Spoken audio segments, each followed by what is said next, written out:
हम अपने जीवन में प्राय देखते हैं कि जीव उत्पन्न हो रहा है, जीव का संचालन हो रहा है और अंत में वह मृत्यु को प्राप्त हो जाता है। यही हम सारा जीवन आंखों से देखते रहते हैं, इन बातों को हम अनुभव नहीं कर पाते।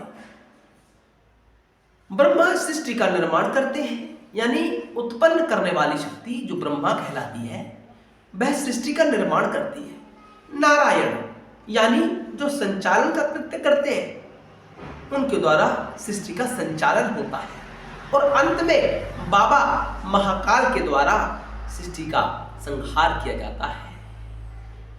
हम पल पल मर रहे हैं। हमने एक श्वास लिया, हमारा आयु इतना कम हो गया, हमारी मृत्यु हो गई है। लेकिन हम मृत्यु उसी स्थिति को मानते हैं जब हमारा श्वास इस शरीर में चलना बंद हो जाता है। लेकिन सत्य रूप से देखा जाए तो हम पल पल मरते हैं। शिव आरंभ करने वाली शक्ति के माध्यम से उत्पत्ति करवाते हैं और नारायण के माध्यम से संचालन करवाते हैं। अंत में सृष्टि का अंत कर देते हैं और चाबी स्वयं के पास रख लेते हैं और पुनः सृष्टि का कार्य आरंभ हो जाता है। तो इस सृष्टि की चाबी शंकर जी के हाथ में है, शिव के हाथ में है। शिव 5 कृत्य करते हैं: सृष्टि, स्थिति, संहार, तिरोभाव, अनुग्रह। सृष्टि यानी उत्पत्ति कार्य, स्थिति यानी संचालन। स्थिति, अब हम सब बैठे हैं ना, तो हम स्थिति की अवस्था में हैं, यानी इस अस्तित्व को नारायण कहा जाता है, इस स्थिति को नारायण कहा जाता है। संहार जो रुद्र करते हैं, संहार कई प्रकार का होता है, किसी अन्य वीडियो में समझाएंगे। और तिरोभाव, एक स्थान से दूसरे स्थान पर ले जाना मृत्यु के बाद, वो तिरोभाव कहलाता है। और अनुग्रह जो स्वयं शिव करते हैं, अनुग्रह यानी मुक्ति, मोक्ष, ये कृत्य शंकर जी करते हैं, बाबा करते हैं। तो कैसे शंकर जी का अनुग्रह हमें प्राप्त हो, उसके लिए हमें प्रतिदिन नाम जाप करना चाहिए या मंत्र जाप करना चाहिए। नाम जाप का तात्पर्य है अपने इष्ट देव के नाम की आवृत्ति बार बार करना। राम राम राम राम, राधे राधे राधे, कृष्णा कृष्णा, सीताराम सीताराम, राधे कृष्णा राधे कृष्णा, शिव शिव शिव, महाकाल महाकाल महाकाल। ये नाम जाप, इसकी आवृत्ति, इसे दोहराना, ये नाम जाप कहलाता है। हम नाम जाप तो करते हैं लेकिन हमारे जीवन में उसका प्रभाव ही नहीं होता। क्यों? क्योंकि हमने संसार को ही सत्य समझा हुआ है। उस नाम के जो गुण हैं, जैसे राम नाम या कृष्ण नाम, उसके गुणों का चिंतन हम अपने भीतर करते ही नहीं है। उसके गुणों का चिंतन करना बड़ा आवश्यक है नाम जाप को प्रभावी बनाने के लिए। शिव कहते हैं, शिव यानी आत्मा, गुणातीत, आपके ऊपर किसी भी क्रिया का प्रभाव नहीं होना चाहिए। संसार में कुछ भी घटना घटित हो रही हो, आपके ऊपर उसका कोई भी प्रभाव नहीं होना चाहिए। ये गुण है शिव नाम का। राम नाम का गुण मर्यादा, कैसे व्यवहार कर रहा है किसी से, दूसरों को मध्य नजर रखते हुए व्यवहार, दूसरों को सुख देने का कार्य, ये राम जी ने किया। कृष्ण यानी समभाव, किसी भी स्थिति में हो उससे निर्लिप्त रहकर, उस स्थिति से, उस विकार से निर्लिप्त रहकर कैसे जीवन जीना है, ये हमें कृष्ण जी के बताते हैं।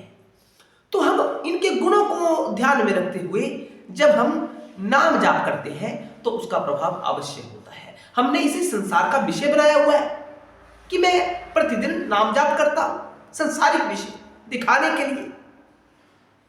जब हम इसे आध्यात्मिक विषय बनाते हैं तो इसका प्रभाव होता है। अब करके देखिए, एक संख्या के बाद आपको नाम जाप का प्रभाव दिखना आरंभ हो जाएगा। दूसरा होता है मंत्र जाप। कुछ मंत्र है जिनको किसी तत्वदर्शी संत से प्राप्त कर ही जपना चाहिए, क्योंकि उन मंत्रों की कुंजी शिव के हाथ में है। जो गुरु शिव हो चुका हो, जो गुरु स्वयं शिव हो चुका हो, शरीरधारी गुरु जो शिव हो चुका हो, आत्मा हो चुका हो, वही ऐसे मंत्रों का उपदेश कर सकता है। ऐसे मत समझना कि किसी से भी मंत्र ले लिया, नहीं। कहने वाला स्वयं शिव भाव में स्थित होना चाहिए, अन्यथा लाभ नहीं होगा।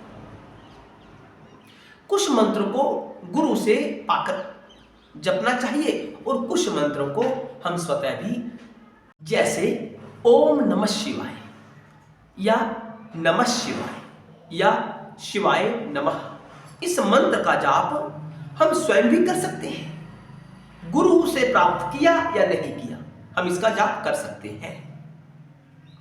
कुछ मंत्र हमें गुरु से प्राप्त कर ही जपना चाहिए और कुछ मंत्रों का जाप हम स्वयं भी कर सकते हैं। ज्यादा ना हो सके तो हमें जीवन में नाम जाप अवश्य करना चाहिए। बड़ी महिमा है, इसे अध्यात्म का विषय बनाओ, आडंबर मत बनाओ। चैनल पर नए आए हैं तो चैनल को सब्सक्राइब करना ना भूलें। अंत तक वीडियो देखा करें, आपकी आध्यात्मिक उन्नति अवश्य होगी। हम यूं ही बीच में वीडियो को छोड़ देते हैं या स्किप करके देखते हैं तो हमें लाभ प्राप्त नहीं होगा। मैं दर्शकों से अनुरोध करना चाहता हूं, वीडियो पूरा देखा करें। शिव के पास सबकी कुंजी है, इस सृष्टि की कुंजी शंकर के हाथ में है। वही सृष्टि का अंत करते हैं, वही ताला लगाते हैं सृष्टि कृत्य के ऊपर, संहार करते हैं। अरे बाबा, तो बस ताला लगाते हैं। कुंजी किसके पास है? शंकर जी के पास। और पुनः जब सृष्टि बनानी होती है तो वही स्वयं ब्रह्मा के माध्यम से कुंजी खुलवाते हैं। ये सब बाबा के हाथ में है। 5 कृत्य शंकर स्वयं करते हैं। शंकर के अतिरिक्त कोई दूसरा नहीं है, शिव ही, जिन्हें हमें अपने हृदय में धारण करना चाहिए। शिव के अतिरिक्त कोई दूसरी स्थिति है ही नहीं। केवल शिव की सत्ता ही सब रूपों में भासित हो रही है। हमें भ्रम है कि कोई और भी है। यही भ्रम हमें संसार में फंसाता है। जब यह भ्रम दूर हो जाता है या अविद्या दूर हो जाती है, तब हम शिव भाव में स्थित हो जाते हैं। तब हमें चारों तरफ बाबा ही बाबा नजर आते हैं, शिव ही शिव नजर आते हैं। हमारे चैनल से जुड़ जाए। अगर अभी तक आपने चैनल सब्सक्राइब नहीं किया है तो जल्दी जल्दी सब्सक्राइब करें, सारी वीडियोस देखें। शंकर जी का ज्ञान आपको अवश्य प्राप्त होगा, आपके जीवन की आध्यात्मिक उन्नति अवश्य प्राप्त होगी। हर हर महादेव, जय शिव शंकर, जय भोलेनाथ, बम बम भोले।